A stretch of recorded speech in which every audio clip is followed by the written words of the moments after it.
وقف بورڈ پر ہمارے حملہ ہو رہا ہے اور ظاہر ہے اس میں ہماری ہی کمیاں ہیں، ٹھیک ہے، میں کسی کی بات نہیں کہنا چاہتی ہوں لیکن زبان پر آ جاتی ہے تو ہماری ہی کمیاں ہیں، یہ ہماری کوتاہیاں ہیں، ٹھیک ہے، ہم نے اس طرح سے وقف پراپرٹی کو استعمال نہیں کیا جیسے اس کا حق تھا اس کو یوز کرنے کا، ٹھیک ہے، ہم نے کیا کیا، اس سے اپنی پراپرٹیز بنائی، اپنی جائیدادیں کھڑی کی، اپنے عیش و عشرت میں اس کو لٹا دیا، مسلمانوں کی طرف توجہ۔ آج پتہ ہے اگر وقف جو ہے صحیح سے یوز ہو رہا ہوتا تو آج کوئی مسلمان پریشان نہیں ہوتا۔ آ رہی بات سمجھ میں؟ تھرڈ لارجسٹ پراپرٹی ہے پورے انڈیا کی، آپ امیجن نہیں کر سکتے، لاکھوں کروڑوں ایکڑ میں زمین ہے اور لاکھوں کروڑوں سینکڑوں ایکڑ میں جو ہے انکم ہے، سمجھ لیجئے کروڑوں میں انکم ہے، اربس میں انکم ہے۔ اگر صحیح سے ان وقف کا یوز ہوا ہوتا، وقف کس لیے ہوتے ہیں کہ ان سے جو آمدنی ہوگی، ان سے جو کمائی ہوگی اس کو مسلمانوں کی فلاح اور بہبود میں لگایا جائے گا، ہے نا، لیکن ایسا تو سب نے اپنے پرسنل یوز میں اس کو کیا، ٹھیک ہے، اسی وجہ سے آج جو ہے اتنا زیادہ ٹارگٹ وقف کو کیا گیا۔ جب اپنی کمیاں ہوتی ہیں نا تو پھر ہر کوئی کیا کرتا ہے، اس پر انگلی اٹھاتا ہے، ٹھیک۔ خیر آپ دیکھیں کہ میں آپ کو ایک بات بتانے جا رہی ہوں کہ جو خیبر کی زمین فتح ہوئی تھی اس میں سے سب سے پہلا اسلام کا وقف نکالا گیا تھا، ٹھیک ہے، اور یہ زمین آپ صلی اللہ علیہ وسلم نے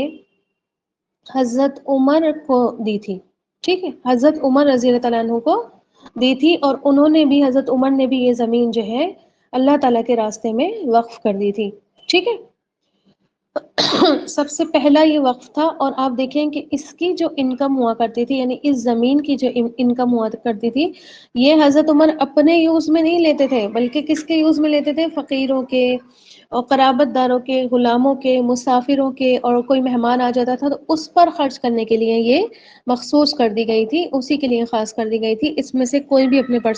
ایون پرسنل یوز میں لینا گناہ، بہت ویسے تو ہے ہی گناہ لیکن سمجھا بھی جاتا تھا، جیسے کہ آج نہیں سمجھا جاتا ہے اس چیز کو گناہ، لیکن وہ گناہ ہوتا بھی تھا اور اس کو سمجھا بھی جاتا تھا گناہ، مطلب ایک درہم کے لیے بھی بہت زیادہ انسان کے دل لرزتے تھے کہ کہیں ہماری پکڑ نہیں ہو جائے اس چیز کو لے کر، ٹھیک ہے، تو یہ اسلام کا پہلا وقف تھا جو حضرت عمر نے کیا تھا، ٹھیک ہے۔ اچھا آپ دیکھیں، ہاں یہ زمین خیبر کی ہی زمین تھی جو ابھی ابھی فتح ہوا تھا قلعہ، ٹھیک ہے۔ اچھا پھر ہوتی ہے فتح مکہ 10 رمضان 8 ہجری، ٹھیک ہے، فتح مکہ ہوتی ہے، اور حالانکہ یہ جو معاہدہ تھا حدیبیہ کا، ایک ہوا کتنے سال کے لیے تھا، 10 سال کے لیے ہوا تھا، ہے نا، 10 ایئرس کے لیے ہوا تھا، لیکن صرف 2 ہی سال کے اندر اندر کیا ہوا، دیکھیں اس معاہدے میں ایک شرط یہ لکھوائی گئی تھی کہ دونوں گروہ یعنی کہ قریش بھی بدعہدی نہیں کریں گے اور مسلمان بھی بدعہدی نہیں کریں گے۔ پھر یہ بھی اسی میں لکھا گیا تھا کہ مسلمانوں کے جو حلیف ہوں گے، یعنی کہ جو قبیلے مسلمانوں کے حلیف ہوں گے وہ بھی اس ایگریمنٹ کا پاس رکھیں گے، ٹھیک ہے، یعنی کہ مسلمان تو رکھیں گے ہی رکھیں گے لیکن ان کے جو سپورٹیو وہ ہیں لوگ، قبیلے ہیں،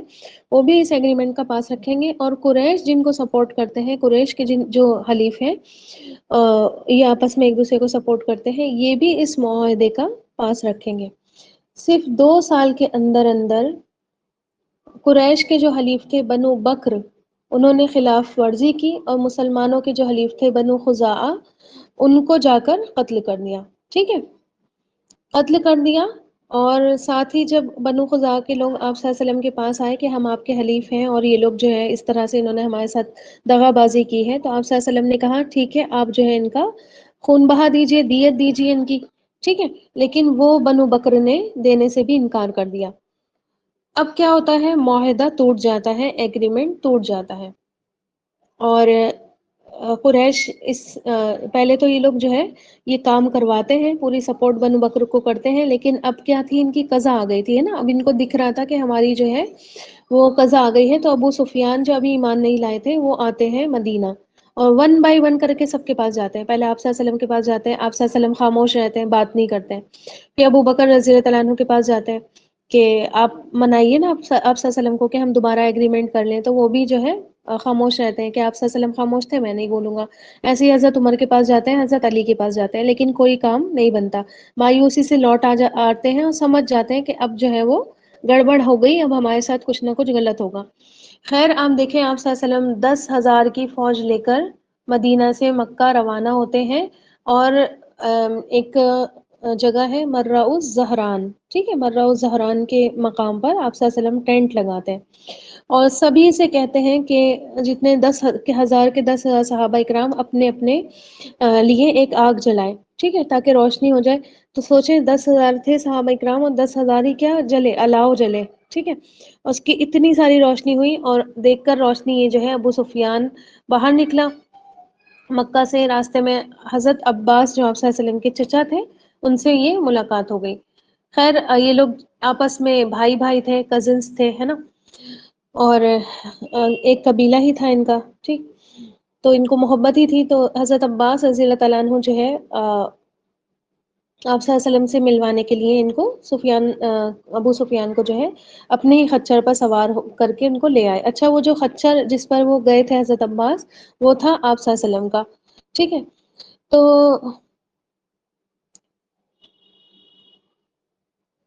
حضرت عباس نے ان کو کنونس کرنے کی بہت زیادہ کوشش کی کہ آپ جو ہے وہ بھائی اسلام قبول کر لیں، ہے نا، اور لیکن وہ جو ہے منع ہی کرتے رہے، تو انہوں نے کہا چلو ٹھیک ہے، میں تم میرے ساتھ چلو، اور میں ایسا کرتا ہوں کہ میں آپ صلی اللہ علیہ وسلم سے تمہیں امان دلوا دیتا ہوں، میں تمہیں پناہ دلوا دیتا ہوں۔ تو وہ جو ہے خچر پر ان کے پیچھے بیٹھ گئے، اور خچر جو ہے ادھر ہی جانے لگا جہاں پر آپ صلی اللہ علیہ وسلم نے اپنا ٹینٹ لگایا تھا۔ ابھی تھوڑے ہی دور تھے تو دیکھ لیا ان کو حضرت عمر نے ٹھیک ہے، کہ یہ جو ہے بھائی ابو سفیان نکلے جا رہے ہیں، اور کافروں کا سردار، ٹھیک ہے، ہمارے پنجے میں آ گیا، اور فوراً سے جو ہے تلوار لے کر وہ اس پر جھپٹے، لیکن حضرت عباس رضی اللہ تعالیٰ عنہ بہت تیزی کے ساتھ دونوں جو ہے وہ گھس گئے آپ صلی اللہ علیہ وسلم کے ٹینٹ میں، اور ساتھ ہی پیچھے سے یہ بھی پیچھے پیچھے گھس گئے، اور کہنے لگے کہ آپ صلی اللہ علیہ وسلم جو ہے وہ ان کو پناہ دے دیجئے، حضرت ان کو ابو سفیان کو پناہ دے دیجئے، حضرت عباس کہنے لگے۔ تو اس پر حضرت عمر کہنے لگے اللہ کے رسول اتنے عرصے کے بعد جو ہے یہ اسلام کا دشمن ہمیں ملا ہے، آپ اجازت دیں میں اس کی گردن اتار دوں۔ تو حضرت عباس کہنے لگے کہ اے عمر، اگر ابو سفیان عبد مناف کے خاندان سے نہیں ہوتا تو پھر وہ تمہارے ہی قبیلے کا آدمی ہوتا، تو تم اسی طرح اس کی جان کے خواہاں نہیں ہوتے کہ اس کی جان بچ جائے اگر یہ میرے قبیلے کا ہوتا۔ تو حضرت عمر کہنے لگے کہ اللہ کی قسم، میرا باپ خطاب اگر اسلام لاتا تو مجھے اتنی خوشی نہیں ہوتی اس وقت جتنی اس وقت ہوئی تھی جب آپ اسلام لائے تھے، ٹھیک ہے، یعنی کہ حضرت عباس رضی اللہ تعالیٰ عنہ بھی بہت لیٹ اسلام لے کر آئے تھے نا، یاد ہوگا آپ لوگوں کو، تو آپ دیکھیں کہ وہ کہنے لگے کہ مجھے جو ہے اسلام لانے میں کیا چیز آپ کو نظر آئی؟ اچھا آپ بتائیے، میں تو بتا ہی دوں گی آپ کو، یہاں پر کیا چیز نظر آئی حضرت عمر کی بات پر؟ کیا چیز نظر آئی؟ ہوں،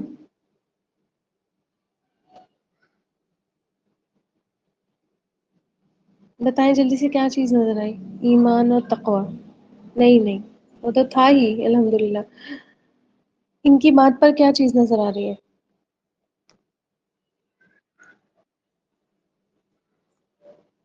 جی، انصاف، سمیہ بارک اللہ فیک، دیکھیں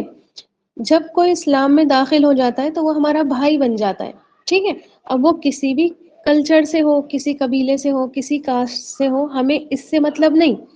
ٹھیک ہے، ہمیں اس سے مطلب نہیں، بس وہ مسلمان ہے، ہمیں اس کی اسلام کی خوشی ہونا چاہیے۔ تو وہ کہتے ہیں کہ اگر میرا باپ اسلام لے آتا مجھے اتنی خوشی نہیں ہوتی جتنی آپ کے اسلام لانے کی مجھے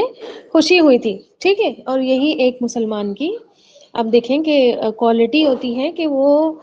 ہر طرف سے اٹھ جاتا ہے نا، اور اسلام کے رشتے میں بن جاتا ہے۔ آگے بات سمجھ میں؟ تو وہ کہتے ہیں کہ قبیلہ کی بات آپ کر رہے ہیں، میں قبیلے کی تو مانتا ہی نہیں، ہے نا، آپ کہہ رہے ہیں کہ یہ ابو سفیان میرے قبیلے کا تھا، اور جو ہے وہ اس وجہ سے تم اس پہ حملہ کر رہے ہو، اگر یہ تمہارے قبیلے کا ہوتا تو تم اس کی جان ضرور بچاتے۔ تو وہ الٹ پازیٹیولی اس کا آنسر دیتے ہیں کہ قبیلے کی بات آپ چھوڑ دیجئے، مجھے تو اپنے باپ کی اتنی خوشی نہیں ہوتی اسلام لانے کی جتنی مجھے آپ کی خوشی ہوئی تھی۔ خیر اب دیکھیں کہ حضرت جو عباس رضی اللہ تعالیٰ عنہ آپ صلی اللہ علیہ وسلم کے چچا تھے، اور اس وقت تقاضا تھا کہ ابو سفیان کو سے عفو درگزر کر دی جائے، اس کو معاف کر دیا جائے، اور پھر آپ صلی اللہ علیہ وسلم نے ان کو پناہ دی اپنی، اور ان سے یہ کہا کہ بہت سارے لوگ اب کیا ہے جو گھروں میں داخل ہو جائیں تو ان کے لیے پناہ ہے نا، ان کو کوئی نہیں چھیڑے گا، جو تمہارے گھر میں داخل ہو جائے ان کے لیے پناہ ہے تو ان کو کوئی نہیں چھیڑے گا، بہت اچھے سے ان کو روانہ کر دیا۔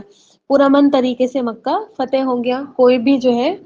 لڑائی جھگڑا نہیں ہوا ہے نا، اللہ کے نبی صلی اللہ علیہ وسلم نے فرمایا لا تثریب علیکم الیوم، آج کے دن تم پر کوئی بھی گرفت نہیں ہے، سب کے سب کو اللہ تعالیٰ نے، اللہ کے نبی صلی اللہ علیہ وسلم نے عام معافی کا اعلان کیا، سب کے سب کو معاف کر دیا۔ خیر آپ دیکھیں کہ اچھا آپ ڈیپلی پڑھیں نا تو آپ کو سیرت بہت اچھے سے آ جائے گی، ٹھیک ہے، سیرت کی بہت ساری چیزیں آپ کو آ جائے گی، خاص طور پہ یہ جو جنگیں ہوئی ہیں ان میں کیا کیا ہوا یہ آپ کو اچھے سے آ جائے گا، تو آپ لوگ پڑھیے، آگے تک ہی چلے گا یہ، ٹھیک ہے۔ 10 کے 10 صحابہ اکرام پڑھیں گے ہم، 10 کے 10 صحابہ اکرام میں یہ سیرت ریپیٹ ہوگی، تو اچھے سے پڑھیے، ٹھیک ہے۔ خیر آپ دیکھیں کہ آپ صلی اللہ علیہ وسلم نے مکہ والوں سے بیعت لینے کے لیے، کیونکہ بہت سارے لوگ جو ہے آپ صلی اللہ علیہ وسلم کی اس معافی سے، اس درگزر سے بہت خوش ہوئے تھے اور اسلام میں داخل ہو گئے تھے، تو بیعت لے رہے تھے آپ صلی اللہ علیہ وسلم کوہ صفا پر، صفا کی پہاڑی پر تشریف فرما ہوئے، مردوں سے خود بیعت لی لیکن عورتوں سے بیعت لینے کے لیے حضرت عمر نے جو ہے عمر کو اپوائنٹ کیا، اور حضرت عمر کے لیے یہ بہت بڑا اعزاز تھا، ایک بہت بڑا شرف تھا جو انہوں نے یہ حاصل کیا۔ اور پھر آپ دیکھیں کعبے میں جو تصویریں تھیں ان کو مٹانے کے لیے بھی آپ صلی اللہ علیہ وسلم نے حضرت عمر رضی اللہ تعالیٰ عنہ کو ہی اپوائنٹ کیا تھا، ٹھیک ہے۔ بت آپ صلی اللہ علیہ وسلم نے خود توڑے تھے، لیکن جو تصویریں بھی تھی نا حضرت ابراہیم حضرت اسماعیل کی، وہ جو ہے حضرت عمر نے ہی مٹائی تھی۔ اور پہلے تصویریں ایسے نہیں ہوا کرتی تھی کہ کاغذ پر ہے تو ان کو کاغذ کو لو پھاڑ دو، بلکہ دیواروں پر اس طرح کی چیزوں پر کیا کی جاتی تھی، بنائی جاتی تھی، ٹھیک ہے، تو ان کو مٹانے کا کام جو ہے وہ تھوڑا مشکل بھی ہوا کرتا تھا۔ خیر اب دیکھیں کہ فتح مکہ کے 1 مہینے کے اندر اندر ہی غزوہ حنین ہوئی ہے نا، حنین کی طرف بہت سارے لوگ جو ہے اکٹھے ہو گئے تھے، 8 ہجری شوال کا مہینہ تھا، اور 9-10 میل کا راستہ تھا مکہ سے، آپ صلی اللہ علیہ وسلم مکہ سے ہی روانہ ہوئے حنین کی طرف۔ یہاں پر بھی شروع میں غزوہ احد کی سچویشن کھڑی ہو گئی تھی، کیونکہ ان لوگوں نے کیا کیا تھا، بہت سارے تیر جو ہے، بنو حوازن کا قبیلہ تھا، انہوں نے جو ہے بہت سارے تیروں کی بوچھار کر دی تھی، اور اکثر جو مسلمان تھے وہ لوٹنے لگے تھے۔ آپ صلی اللہ علیہ وسلم، ابو بکر، حضرت عمر، حضرت علی، حضرت عباس، حضرت زبیر اور کچھ بس تھوڑے ہی صحابہ اکرام، قریب آتا ہے کہ 100 سے بھی کم تھے، ٹھیک ہے، پورے 100 بھی نہیں تھے، اتنے ہی صحابہ اکرام ثابت قدم رہے، اور لیکن کسی نے یہاں پر آپ صلی اللہ علیہ وسلم کے شہادت کی افواہ نہیں اڑائی تھی، ٹھیک ہے۔ تو خیر آپ دیکھیں کہ آپ صلی اللہ علیہ وسلم اور حضرت عباس بہت زور زور سے چیخنے لگے مسلمانوں واپس پلٹاؤ، ہے نا، اور ان کو بہت جوش دلایا، اور واپس سارے کے سارے مسلمان پلٹے، اور جو ہے پھر اس جنگ میں بھی مسلمانوں کو فتح حاصل ہوئی۔ تو حضرت عمر اس جنگ میں بھی ثابت قدم رہنے والے صحابہ اکرام میں شامل رہے۔ پھر تبوک کی جنگ ہوئی، اور رجب 9 ہجری میں یہ جنگ ہوئی، ٹھیک ہے۔ ہم نے آپ دیکھیں کہ حضرت ابو بکر کو جب پڑھا تھا اس جنگ میں، جس کو جیش الاسرا کہا جاتا ہے، ٹھیک ہے، تو اس جنگ میں ہم نے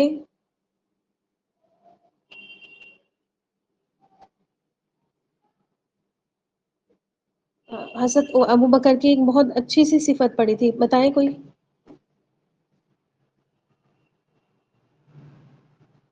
کیا کیا تھا حضرت ابو بکر نے، کچھ کیا تھا کیا؟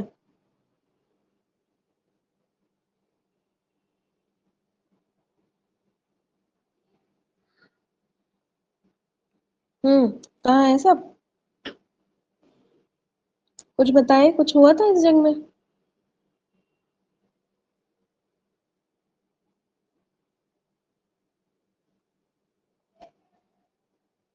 ارے سب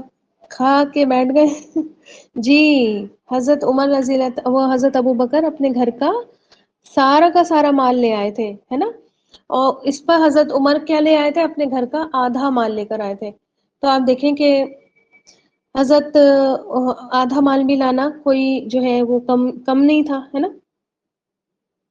کوئی کمی کی بات نہیں تھی، آدھا مال بھی کسی سے نہیں لایا۔ آج ہم سے کوئی کہے کہ لاؤ اپنے گھر کا آدھا مال دے دو، ہم دے دیں گے؟ کبھی بھی نہیں دیں گے، تو یہ بھی ایک بہت بڑا شرف تھا۔ اور پھر آپ صلی اللہ علیہ وسلم کے ساتھ تبوک تک بھی گئے، لیکن وہاں پر جنگ نہیں ہوئی تھی۔ اچھا آپ دیکھیں کہ اب نا ایک واقعہ ہوتا ہے، اسی سال 9 تبوک کی جنگ میں، کیونکہ بہت سارا مال غنیمت حاصل ہوا تھا، ہے نا، اور سارے کے سارے مسلمان جو کچھ سالوں پہلے تک اتنے غریب تھے کہ ان کے کھانے پینے کے لیے آپ صلی اللہ علیہ وسلم بندوبست کیا کرتے تھے، بہت سارے لوگ بھوکے پیاسے مسجد نبوی کے چبوترے پر بیٹھے رہتے تھے، کسی کے پاس کچھ نہیں تھا، نہ گھر نہ بار، اور اب کیا ہوتا ہے کہ بہت سارا مال غنیمت مل جاتا ہے، بہت سارا پیسہ مل جاتا ہے، ٹھیک ہے، بہت سارا نعمتیں مسلمانوں کو حاصل ہو جاتی ہیں۔ تو اب کیا ہوتا ہے دیکھیں، آپ صلی اللہ علیہ وسلم کی ازواج، آپ صلی اللہ علیہ وسلم اپنے لیے کچھ نہیں رکھتے تھے۔ جاؤ فروٹی پی لو،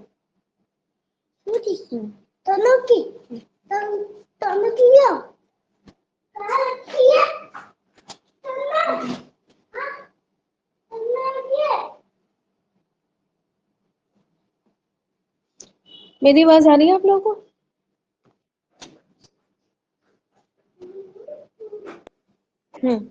اچھا، تو آپ دیکھیں کہ آپ صلی اللہ علیہ وسلم ہمیشہ اپنے لیے کچھ بھی نہیں رکھا کرتے تھے، ٹھیک ہے، سب کا سب آپ صلی اللہ علیہ وسلم جو ہے صحابہ اکرام میں تقسیم کر دیا کرتے تھے۔ ایون وہ مال جو بنا جنگ کے حاصل ہوتا تھا، اس پر صرف اور صرف کس کا رائٹ ہوتا تھا؟ آپ صلی اللہ علیہ وسلم کا رائٹ ہوتا تھا، اس پر صحابہ اکرام کا رائٹ نہیں ہوتا تھا، ٹھیک ہے،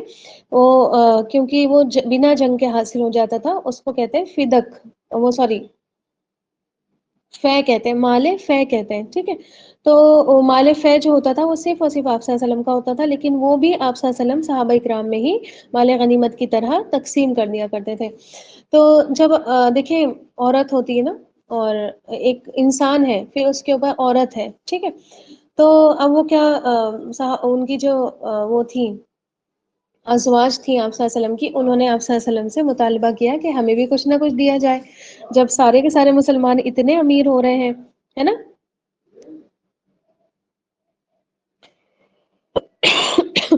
تو ہمیں بھی کچھ نہ کچھ دیا جائے، تو پیش آتا ہے واقع ایلا، آپ صلی اللہ علیہ وسلم ایلا کر لیتے ہیں ایک مہینے کے لیے، اپنی ازواج سے علیحدگی اختیار کر لیتے ہیں۔ آپ صلی اللہ علیہ وسلم کو اتنی بھی بات پسند نہیں آتی ہے کہ میری ازواج مجھ سے پیسوں کی ڈیمانڈ کریں، ہے نا، خرچ پانی کی ڈیمانڈ کریں، جیسے میں سادگی سے رہتا ہوں اسی طرح وہ بھی۔ اور دیکھیں ہم تمام کے لیے ایک اتنا بڑا اگزامپل ازواج کی صورت میں پیش کیا، نہیں سورہ نور نہیں، سورہ احزاب میں ملے گا آپ کو یہ قصہ، ٹھیک ہے۔ تو آپ دیکھیں کہ آپ صلی اللہ علیہ وسلم نے ایک مہینے کے لیے بول چال بند کر دی، اور اپنی جو پیاری سی بہت زیادہ آپ صلی اللہ علیہ وسلم جن سے محبت کیا کرتے تھے، ان وائف سے بھی آپ صلی اللہ علیہ وسلم نے علیحدگی اختیار کر لی، تو حضرت عائشہ ہے نا۔ اچھا، صحابہ اکرام میں افواہ پھیل گئی کہ آپ صلی اللہ علیہ وسلم نے اپنی تمام بیویوں کو طلاق دے دی ہے۔ اب دیکھیں آپ یہاں پر جو ہے کس قدر، اب سب سے پہلے تو آپ دیکھیں کہ حضرت ابو بکر کی ہی بیٹی تھی، پھر حضرت عمر کی بیٹی تھی، ان کے تو بالکل دماغ ہی پھر گئے ہوں گے کہ کیا ہوا یہ، ٹھیک ہے۔ تو آپ دیکھیں کہ کسی میں بھی لیکن ملنے کی اجازت نہیں دے رہے تھے آپ صلی اللہ علیہ وسلم، اور علیحدگی ہو گئے، الگ ہی ہو گئے تھے۔ خیر حضرت عمر نے جرأت کی اور ہمت کر کے جو ہے اجازت مانگی کہ کیا میں آ سکتا ہوں یا نہیں۔ شروع میں تو ان کو بھی اجازت نہیں ملی، لیکن پھر اونچی آواز سے انہوں نے پکارا کہ میں اپنی بیٹی کے لیے نہیں آیا ہوں آپ صلی اللہ علیہ وسلم، نہ ان کی سفارش کرنے کے لیے آیا ہوں، آپ ابھی حکم دیں میں ابھی اس کی گردن اڑا دوں گا جا کے، ٹھیک ہے۔ تو آپ دیکھیں کہ کتنا بڑا جذبہ ہے نا، اور کتنی بڑی بات ہے۔ آج بیٹیاں تھوڑا اس کی بیٹیوں کی اپنی بھی غلطی ہوتی ہے، لیکن باپ جو ہے بس داماد کو سسرال والوں کو بس ٹارچر ہی کرنے میں لگے رہتے ہیں نا، کہ تمہاری غلطی ہے، تم نے کیا کیسے ایسے، اور ظاہر ہے ان کی ڈیمانڈ کوئی غلط بھی نہیں تھی، ہے نا، خرچ پانی اپنا مانگ رہی تھی۔ تو آج خرچ پانی پہ کتنی لڑائیاں ہوتی ہیں نا، طلاقیں ہو جاتی ہیں، اور باپ خود طلاق کرواتے ہوتے ہیں، مائیں خود طلاق کرواتی ہوتی ہیں اس معاملے کو لے کر۔ تو خیر آپ دیکھیں، کہتے ہیں کہ میں آپ صلی اللہ علیہ وسلم آپ کی وجہ سے آیا ہوں، میں ان کی وجہ سے نہیں آیا ہوں، آپ کہیں گے تو میں ابھی گردن ان کی اڑا دوں گا۔ تو اس پر آپ صلی اللہ علیہ وسلم نے جب سنا، تو پھر آپ صلی اللہ علیہ وسلم نے ان کو اجازت دی کہ ٹھیک ہے اندر آ جائیے۔ پھر آپ صلی اللہ علیہ وسلم نے جب ان کو اندر بلایا تو فرمایا کہ طلاق کی جو افواہ ہے وہ غلط ہے، میں نے جو ہے صرف ایسے ہی علیحدگی اختیار کر لی ہے۔ تو حضرت عمر نے جا کر پھر باہر تمام صحابہ اکرام کو بتایا، کیونکہ آپ دیکھیں آپ صلی اللہ علیہ وسلم کی جو ازواج تھی وہ کسی نہ کسی صحابی کی بیٹی یا بہن یا وہی تھی نا، ٹھیک ہے۔ مار رہی ہوں گی، ہے نا، تو ان لوگوں کو سبھی کو افسوس ہو رہا ہوگا۔ تو اب دیکھیں جب جا کے حضرت عمر نے ہمت کی اور بات کی اور جا کر باہر بتایا تو سب کو سب جو ہے وہ اطمینان سے ہو گئے۔ اچھا آپ دیکھیں اس موقع پر یہ دیکھ کر کہ آپ صلی اللہ علیہ وسلم کے چٹائی پر لیٹنے سے آپ صلی اللہ علیہ وسلم کے جسم مبارک پر نشان پڑ گئے ہیں، حضرت عمر بہت زیادہ روئے، بہت زیادہ روئے۔ اور آپ صلی اللہ علیہ وسلم نے ان سے پوچھا کہ تم کیوں رو رہے ہو؟ تو کہنے لگے کیسر اور کسریٰ تو آرام دہ نرم اور گرم بستروں پر لیٹتے ہیں، گدوں پر عیش کرتے ہیں، اور آپ صلی اللہ علیہ وسلم جو دین اور دنیا تمام جہانوں کے سردار ہیں، کھجور کی اس کھردری چٹائی پر آرام فرما رہے ہیں۔ تو کہنے لگے آپ صلی اللہ علیہ وسلم کے لیے حکم فرمائے تو میں آپ صلی اللہ علیہ وسلم کے لیے بہت عمدہ سا فرش تیار کروں، بہت نرم گرم فرش جو ہے تیار کروں۔ تو آپ صلی اللہ علیہ وسلم نے فرمایا کہ اے عمر، اس دنیا کی زندگی ٹیمپرری ہے نا، عارضی ہے، چند روزہ ہے، جیسے مسافر کسی سرے راہ واقع درخت کے نیچے تھوڑی دیر کے لیے آرام کرے اور پھر اپنی منزل کی طرف روانہ ہو جائے، ہے نا۔ بس ایک مسافر خانہ ہے دنیا، ہے نا۔ اصل اور ہمیشہ کی زندگی آخرت کی ہے، اور آخرت کا عیش ہی ہمیشہ قائم رہنے والا ہے۔ آپ دیکھیں کہ ہمارے لیے یہ کتنا بڑا نبی کریم صلی اللہ علیہ وسلم کی ذات میں جو اللہ تعالیٰ نے فرما دیا نا، لَقَدْ كَانَ لَكُمْ فِي رَسُولِ اللَّهِ اسوۃ حسنہ، بہت بڑا اللہ کے نبی صلی اللہ علیہ وسلم نے ہمارے لیے ایک نمونہ، ایک ایگزامپل سیٹ کیا ہے، ٹھیک ہے۔ اور خاص طور پر آخرت کا شوق دلایا ہے اور دنیا سے بے رغبتی۔ آپ صلی اللہ علیہ وسلم آپ دیکھیں نا، جیسے کہہ رہے ہیں نا کہ تمام عالمین کے سردار، تمام عالمین کے جو بادشاہ ہیں وہ بیٹھے ہیں چٹائی پر، اور دنیا کے جو چھوٹے موٹے بادشاہ ہیں ان کے لیے اتنی عیش، اتنی عشرت، ٹھیک۔ تو آپ دیکھیں کہ اصل ٹھکانہ انسان کا کہاں ہے؟ دنیا میں تو ایک طریقے سے کیوں آیا ہے انسان، بتائیں؟ آپ صلی اللہ علیہ وسلم چاہتے تو آپ صلی اللہ علیہ وسلم کے پاس اتنا زیادہ مال آتا تھا، بہت کچھ آپ صلی اللہ علیہ وسلم اپنے لیے رکھ سکتے تھے، عیش کر سکتے تھے، لیکن پھر ان لوگوں کا کیا ہوتا جو امت میں غریب ہوتے، وہ عمل نہیں کرتے۔ پھر آپ کو پتا ہے نا، آج چھوٹی چھوٹی باتوں پہ ہم یہ نہیں اچھا یہ بھی نہیں کرتے عمل، ہم کیوں کریں؟ جب یہی نہیں کر رہے ہیں تو ہم کیوں کریں، ہے نا۔ اگزامپل اس طرح سے لوگ نکالتے ہیں۔ اب سوچیں اگر آپ صلی اللہ علیہ وسلم عیش و عشرت کی زندگی گزار رہے ہوتے تو غریب سب سے پہلے یہ کہتا کہ ہم کیوں عمل کریں، آپ صلی اللہ علیہ وسلم تو امیر تھے، آپ صلی اللہ علیہ وسلم نے تو عشرت میں زندگی گزاری، ان کے لیے کیا مشکل تھا، ہمارے لیے تو بہت مشکل ہے، ٹھیک ہے۔ آگے بات سمجھ میں؟ اور یہی کچھ صحابہ کرام کی سیرت سے بھی ہمیں نظر آتا ہے۔ تو اللہ کے نبی صلی اللہ علیہ وسلم نے صرف امت کی خیر خواہی کے لیے، تاکہ امت اپنے ٹریک پر چلتی رہے، امت کا کوئی بھی شخص جو ہے وہ اجر سے محروم نہ ہو، امت کا کوئی بھی شخص نیکیاں کرنے میں آڑ نہ ہو اس کو کہ بھئی میں کیسے کروں، میں تو غریب ہوں۔ اللہ کے نبی صلی اللہ علیہ وسلم نے اتنی غریبی میں، اتنی تنگی میں اور اتنی پریشانی میں اپنی زندگی گزاری، صرف اور صرف اپنی امت کے لیے۔ ورنہ آپ صلی اللہ علیہ وسلم چاہتے تو اللہ تعالیٰ فرماتے نا وَوَجَدَكَ عَائِلًا فَأَغْنَىٰ، کہ آپ کو جو ہے ہم نے مفلس پایا تو ہم نے آپ کو کیا کر دیا؟ غنی کر دیا، ہے نا۔ اب اللہ تعالیٰ نے کوئی کسر نہیں چھوڑی آپ صلی اللہ علیہ وسلم کو غنی کرنے کی، لیکن آپ صلی اللہ علیہ وسلم نے اس طرح کا دنیا داری کا غنا پسند نہیں فرمایا، ہے نا۔ اور آپ صلی اللہ علیہ وسلم اپنی بیویوں سے بھی یہی چاہتے تھے کہ آپ صلی اللہ علیہ وسلم کیا دیکھیں، قرآن میں آیت اتری کہ آپ صلی اللہ علیہ وسلم ان سے جا کر کہیے کہ اگر تمہیں دنیا اور دنیا کی عیش چاہیے تو ابھی ابھی لو اور جاؤ، دفع ہو جاؤ، ہے نا، طلاق دے دیتا ہوں، جاؤ اسی دنیا کو لے کر بہت دنیا دے دوں گا تمہیں، ٹھیک۔ اور دے بھی سکتے تھے آپ صلی اللہ علیہ وسلم، اگر اللہ اور اس کے رسول کو پسند کرتی ہو اور اطاعت کرنا چاہتی ہو تو پھر تمہارے لیے آخرت میں بہت مغفرت، عزت والا رزق اور بہت بڑا اجر ہے۔ اور اس طرح پھر آپ صلی اللہ علیہ وسلم دیکھیں جب آیت نازل ہوئی نا وہ، تو آپ صلی اللہ علیہ وسلم ایک ایک وائف کے پاس گئے اور حضرت عائشہ سے کہنے لگے نا پہلے تم اپنے پاپا سے جا کے ڈسکس کرو کہ کیا کرنا ہے، دنیا لینی ہے اور آخرت نا۔ سب سے پہلے تو ابھی دیکھیں 29 ڈیز ہوئے تھے نا، ایک مہینے کا ایلا کیا تھا، لیکن ابھی 29 ڈیز ہوئے تھے۔ تو حضرت عائشہ کے پاس جاتے ہیں، میں خالی ایک ایکسٹرا واقعہ آپ کو بیان کرتی ہوں، مجھے بہت اچھا لگتا ہے، اور مطلب ایک محبت کی نشانی کے طور پر بیان کر رہی ہوں کہ محبت ایسی بھی ہوتی ہے نا، ناراضگیاں بھی ہوتی ہیں، سب کچھ ہو جاتا ہے۔ تو آپ دیکھیں کہ حضرت عائشہ کے پاس جاتے ہیں تو حضرت عائشہ کہتی ہیں ابھی تو ایک مہینہ ہوا بھی نہیں ہے، آپ ایک دن پہلے ہی آ گئے۔ تو آپ صلی اللہ علیہ وسلم کہتے ہیں نہیں، ایک مہینہ ہو گیا، چاند جو ہے اس بار 29 کا تھا۔ تو خیر وہ آپ صلی اللہ علیہ وسلم کہتے ہیں کہ تم جو ہے وہ ایک دم سے فیصلہ مت لینا، جا کے جو ہے وہ اپنے پہلے والد سے پوچھنا، اسی طرح تمام ازواج سے کہتے ہیں، اور تمام ازواج یہی جواب کہتی ہیں کہ ہم دیتی ہیں کہ ہم جو ہے وہ اللہ اور اس کے رسول کو چھوڑ کر دنیا چاہیں، ایسا تو کبھی ہو ہی نہیں سکتا. ٹھیک ہے، تو آپ دیکھیں اللہ تعالیٰ نے جو ان کی ازواج تھیں ان کو بھی بہت بہت محتاط اور بہت حکمت کے بیس پر سلیکٹ کیا تھا نبی کریم صلی اللہ علیہ وسلم کی ازواج کو. اتنا بڑا عہدہ ان کو ان کے عمل، ان کے اخلاص، ان کے عادات، ان کے اخلاق کی وجہ سے ملا ہوا تھا. ٹھیک ہے، ان کی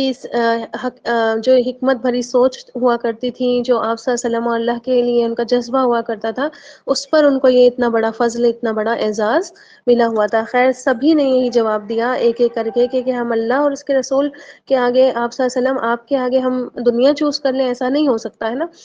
خیر آپ دیکھیں کہ یہ ہمیں حضرت عمر کی یہاں جرات بھی پتہ چلتی ہے کہ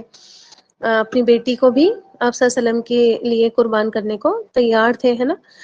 اور کتنی بڑی بات ہے ایک باپ کے لیے کہ وہ حق بات کے لیے جو ہے وہ اپنے سگی اولاد کے طرف بھی طرفداری نہیں کرے، ہے نا. اچھا آپ دیکھیں پھر ہوتی ہے حجۃ الوداع. اچھا بینا ہم یہی رہنے دیتے ہیں اس کو، ان شاء اللہ تعالیٰ اگلی کلاس میں کنٹینیو کریں گے، کیونکہ مجھے کچھ کوشچنس بھی آپ کو کروانے تھے نا، کوشچن آنسر بھی کروانے تھے. اچھا لاسٹ لیکچرز جو ہے وہ میں نے اپلوڈ کر دی ہیں، آپ یہاں سے جو ہے دیکھ سکتے ہیں، میں نے لنک شیئر کیا ہوا ہے. ٹھیک ہے،